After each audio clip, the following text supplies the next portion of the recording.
when I sat down, I actually had Caitlin Clark's mum sit directly next to me.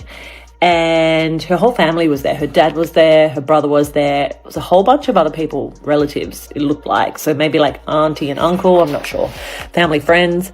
But they definitely came to watch her play. And the expectation, I'm sure, was that she was playing. Something unexpected happened during a recent Indiana Fever game. And although the cameras captured it quietly, fans quickly noticed, and the moment exploded across the internet. Joe, the team trainer, made his way over to the family section mid-game.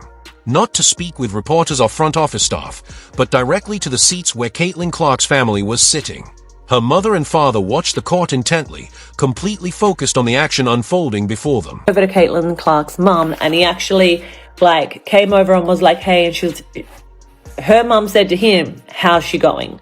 And he said, yeah. And then obviously they tried to speak discreetly next to me, but it was something along the lines of, she pulled up, saw this today, and we tried to see if she was all right, but we just made a decision to sit. These were the people who woke up before sunrise to drive her to empty gyms for practice. The people who stood beside her from the very beginning, from a young girl shooting baskets in a driveway in Des Moines, Iowa, to becoming the most talked about name in women's sports. They traveled all that way to support her, to watch her shine on the biggest stage. But instead, what they witnessed with their own eyes was their daughter sitting silently on the bench. Here we go again.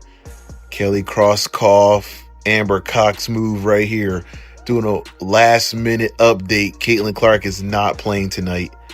And I got to count my blessings that I was able to watch Caitlin Clark. I was able to get signatures, the whole everything with her. I got the Caitlin Clark experience twice this year. I feel bad for the fans that travel so far to go see her play, and they won't be able to see her tonight. And they pull the carpet underneath all those fans. This is wrong, guys. This is wrong. They should have had this update a day before or two. Before going any further, it's important to understand one thing about Caitlin Clark as a competitor. She was never made to sit on the sidelines. That has never been part of who she is. This is a player who routinely logged more than 40 minutes a game in college basketball as if it were nothing unusual.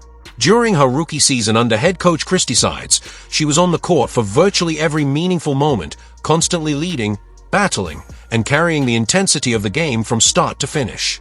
She is not going to be benched if she's not injured, or she's not going to do any damage to herself. She is a true competitor to her core. Seriously, this is Caitlin not playing. This is her wishing she was on the floor. This is her going, God, get me out there. She said recently, being on the bench, yes, she wants to be one of the best teammates she can in terms of being supportive, but God knows she does not want to be benched. She wants to be playing ball. She loves it more than... Basketball is not just a profession for Caitlin Clark. It is part of who she is at her core. The game is woven into her identity, the very thing she was born to do. And when you watch her sitting on that bench, fully suited up, completely locked into every possession, you can feel it. Her feet never stop moving. Her eyes follow every play, every pass, every decision on the floor. The fire to compete does not disappear simply because a coach decides to rotate players. If anything, it grows even stronger, and from the stands, her family saw it too. They watched Joe approach. They watched their daughter sitting there, prepared, focused, and eager to step onto the court. The cameras captured the same thing they did. Caitlin Clark was ready to play, yet somehow, she wasn't playing at all. The Indiana Fever know I will walk. I will walk. Y'all get y'all stuff together. Stop putting your damn hands on me. Stop touching me. Stephanie White, get the hell out of my way on offense, or else I can take my talents elsewhere.